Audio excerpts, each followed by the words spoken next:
This is a special episode of Meet My Business, celebrating the 5-year birthday in 2026 of Baird Media. My name is Ethan Baird. I'm the production director and co-founder of Baird Media. And I am Hendrik. I am also a co-founder and I am the content director. And my dad. And my son. So what are we doing here today? We are talking about the history of Baird Media as well as the future of what we are planning to do in the years to come. Yeah, because this has been a long journey coming. It's actually been, I think, pretty much a decade of us working together, if you think about it, possibly even longer. It's a decade and a half, actually, if you look all the way back, I think. Yeah. I mean, the first time we worked together was GaySay Radio, the internet radio station that we ran. But it does actually stretch quite a bit further before that, because for me, my first introduction to media production in the first place was messing around on your MacBook at Opa 80's house back when I was like 13 or whatever, making weird home movies. So it really has been a long time coming. So look, I mean, we're a very creative family. Your mother's a drama teacher, Kinda's a ballet dancer, Caitlin is an artist and cuts men's hair. You are the production expert and me just creative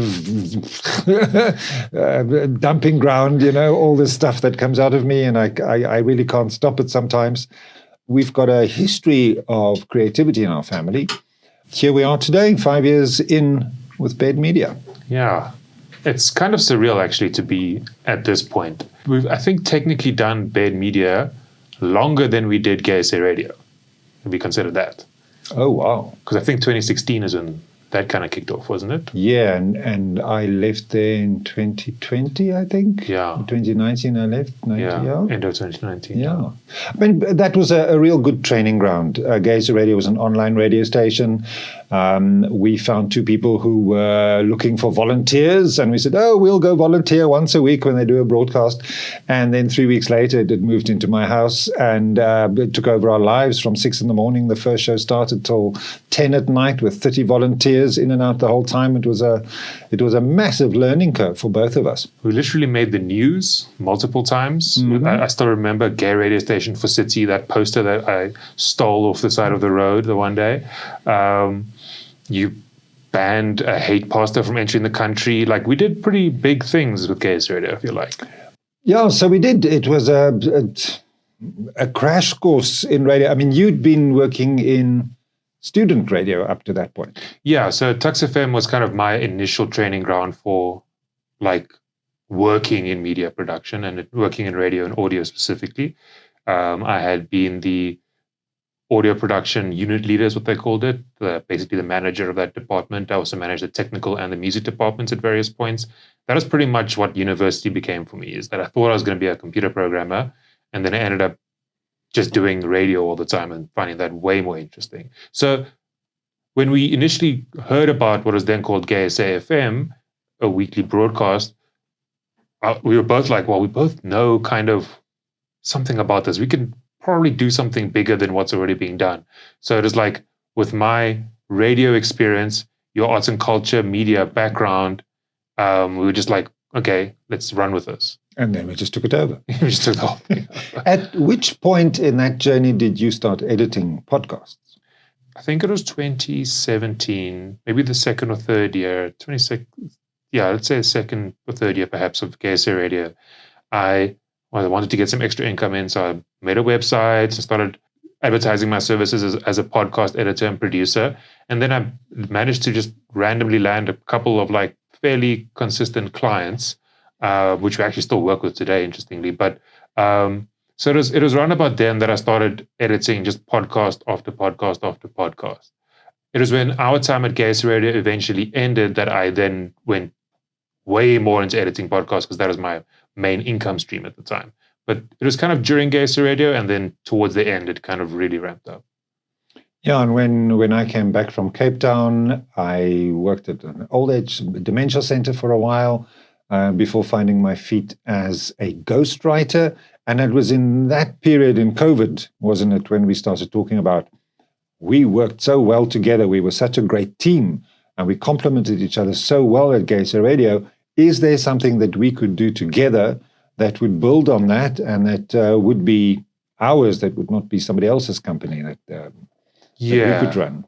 And the other aspect of that was we realized during our time at KC Radio that, in our opinion, internet radio is a very difficult market and doesn't really seem to have that much of a future in South Africa, especially for an internet-only broadcast. If you have an FM station and an internet radio station, that's maybe a bit different. But I mean, even you did some research during the time and figured out maybe the money isn't really here in internet radio. A lot of people said to us that, we were like, oh, this is the next big thing. We're going to make a huge success of this. And many people in the industry said, no, there's no real future. And it was only when I did my master's at WITS, master's in media and journalism, and researching internet radio that I realized this is not where the action is. Yeah, because internet radio, for me, kind of defeats what makes internet media interesting. It kind of takes away from the fact that you can download it on demand, listen to it when you want, watch it when you want. It takes away that freedom. If you're kind of restricting yourself to a 24/7 broadcast that you have to tune into, like on FM, how is that actually leveraging what makes the internet interesting and useful for media?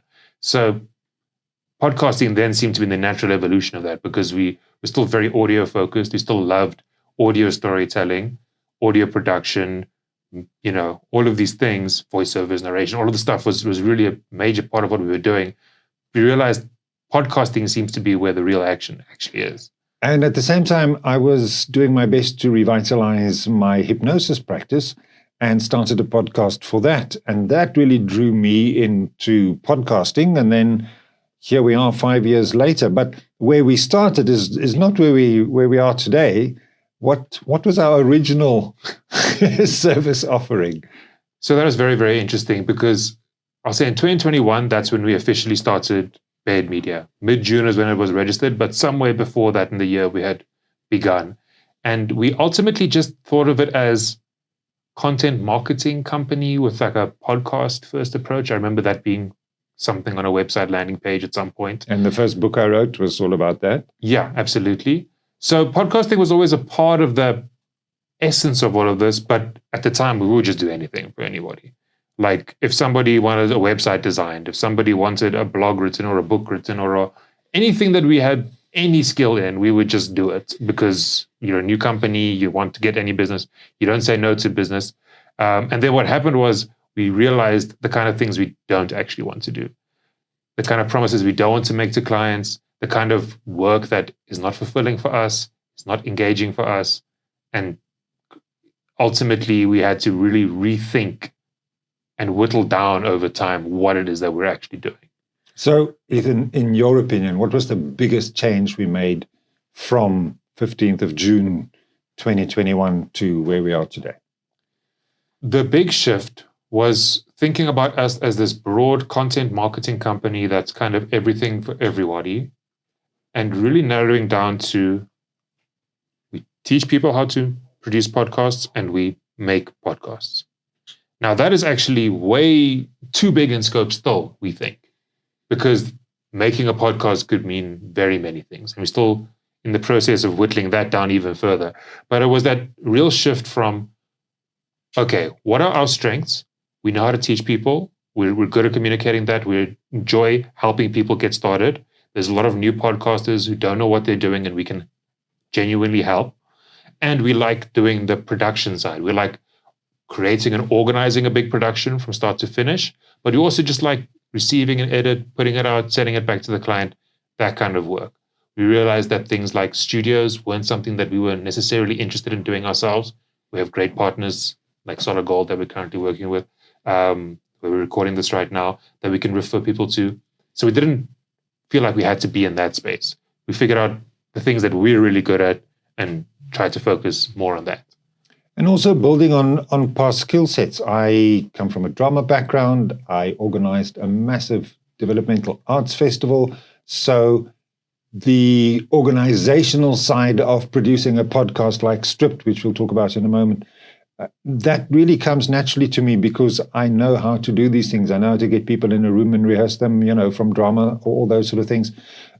to structure a production, all the components of it, the casting, the scripting, the sound edit, all those sort of things fits well into my skill set, and I think has served us well up to this point. Absolutely. One thing that's been interesting, though, is the fact that we're a family. Like, this is literally a family business. And not in the way that you usually think about a family business. Like, one of my really close friends, he works at his dad's like paint contractor, and that's the family business. The family business had existed, and he then became a part of it. We did it like the complete other way around. We decided together that we were going to start a business together as 50-50 partners. But ultimately, it's still family that we're working with. So, I mean, what is it like working with your son? I find it really enriching.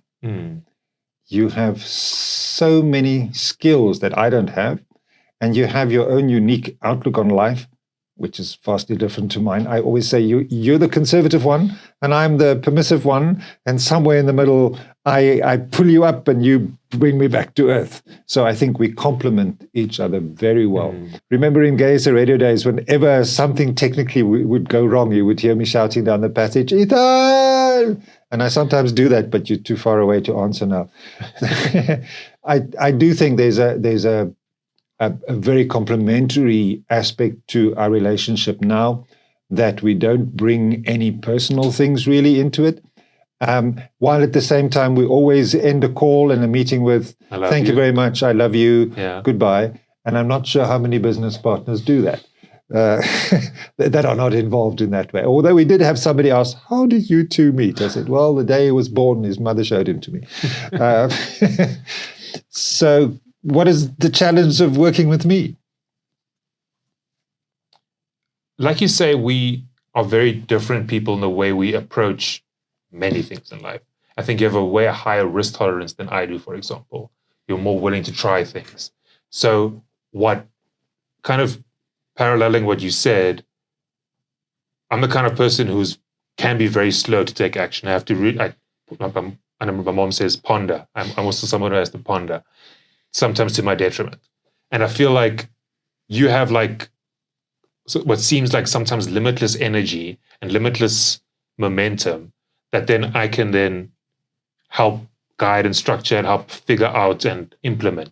And I think that's what I really like about the way we work together, is that you have the vision typically, and I can help getting us to that vision. So on that front, I really enjoy it. I think it is interesting sometimes working with your dad, but I think we've done it now for so long that we really can compartmentalize. Like, we'll have a meeting where it's like an hour of solid work stuff, and then we will spend the last 5 minutes, "Oh yes, Carl called yesterday and he's or your mother is going to come up." Like, we'll have those conversations, but it feels completely separate. And even when the conversation weaves back and forth, it still feels separate enough. It's weird. I don't know. I don't think many fathers and sons can actually do that. I don't think that that's a relationship that people can typically have, because I will say part of what both my parents did was that you always instilled into us that you can come to us with anything. Anything. There's nothing you can't come to us with. Rather just tell the truth and say it. So I feel like for that reason, I don't have that thing of like, "Ooh, I'm scared to voice my ... because he's going to..." No, if I think that's a bad idea, I'm going to be like, "I think that's a bad idea and this is why." And you're welcome to say, "No, I think this is a good idea and this is why." And that's healthy. I think that's what you need to... I can't just be a yes man because I'm your son, you know? No, there's a lot of pushback sometimes. Yeah. And we've had some full-on disagreements about this. And then it's like, okay, you don't like what I'm doing, so suggest something else then. Absolutely. And I think that's healthy debate in a business. I think if there's an environment where you can't have that, that's when you're just going to stagnate, because then you live in a, culture of fear or something where you can't express yourself. So I think that's what serves us well, is that I don't think there's ever been a time where it's like, "Oh, I'm scared to tell this person this thing about what I think about the company or where we're at or what we're doing." What do you think about the idea that I'm back at university? It's exciting. It's clearly very overwhelming. It's because, so for reference, my wife, as you know, is also an academic, and I've seen what that means to write a dissertation, to write a thesis, to do all that stuff. And it's a gigantic amount of work. But ultimately, I feel like it's the next logical step in this evolution that we've gone on. If you had decided to go to university and study something completely unrelated to Baird Media or to what we're doing, I would have been like, okay, great, have fun, but it's a tangent. Whereas I think what you're studying is like the number one question that we are asked. And the question we have. About podcasting, especially in South Africa. So it serves so many functions that I think it can only be good.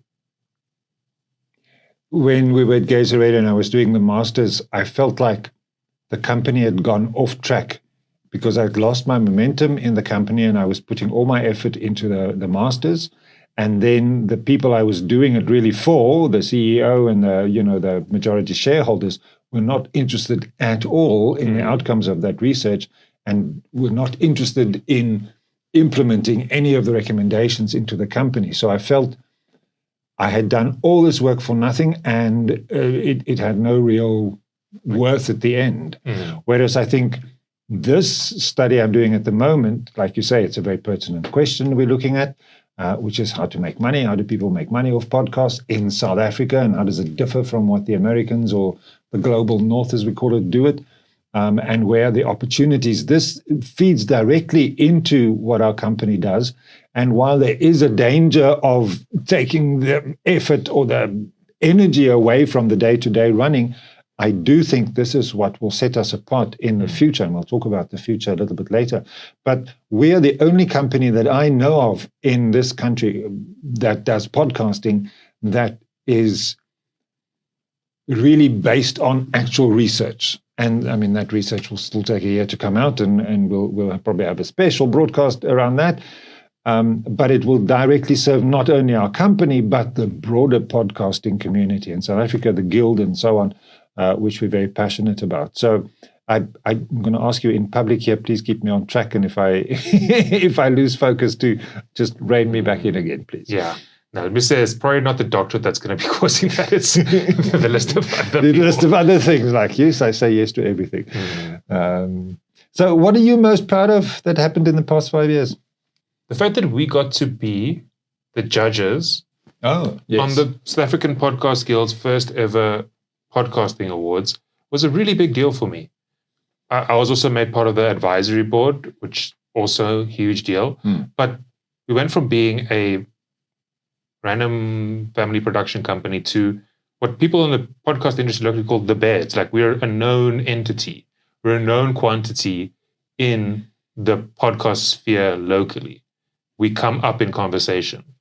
We've had people who have been referred to from other conversations they've had without us in the room. And I think that level of elevation that had happened over the last couple of years, for me, I'm very proud. It was so interesting. As I walked into the studio this morning, I was introduced to a lady and she said, "Oh, I follow you on LinkedIn." I said, "Why?" She says, "Because you're the podcast guru." Yeah, okay. Yes. I'll take that. Stripped is the thing that I'm most proud of. It is something I love doing, telling stories through the medium of drama. And I've always wanted to write. I go to the theater and I'm so inspired. I want to write a play. And they're like, it's going to be so expensive to produce it. And now I can write something and do it myself. And even in a monologue form like we did for Blood in the Dust, I can make drama for next to nothing, as opposed to theater or TV or movies, which the budgets are ridiculous. We can do things for almost next to nothing here and still make an impact in that space, which is very niche and very specialized and really satisfying for me. Yeah. I really feel like it's truly one of the production we've made that sets us apart entirely from what everybody else does. Absolutely. Sure. So what do we do now? What do we even do now? Everything podcasting. That is the short and sweet answer. Like you said, we still need to whittle it down. But we basically do two things. We have the academy, the Podmaster Academy, where we take somebody who wants to start a podcast and put them through an online training program, and with live sessions, help them to figure out what their podcast is about, produce a first episode, a series plan, and get them up and going. And more importantly, help them get into the habit of daily or weekly podcast work, which they would do when they have a series. So the Academy is a very important part of what we do. The research falls under that. I'm planning to do, and I'm sure you've seen the concept document float by, a conference in 2 years' time from now. So the Academy is a very large aspect of our company, and it will eventually stand on its own feet and do its own thing and play an important role, not only locally, but through Africa, which is the ultimate aim. And then we are podcast producers. I always say to people that I meet, we're not podcasters. Yes, we have podcasts, but we're not full-time podcasters. We are the people that make podcasts for other people, whether it's a full-on production from A to Z, or we do the editing, or whatever aspect they need us to do, usually the editing, no? And that's where people don't always have the skills, and where you and the editors we have really sets us apart. So those are the two broad things I would say that we do. Yeah, and then the question is, what is the real value of what we do?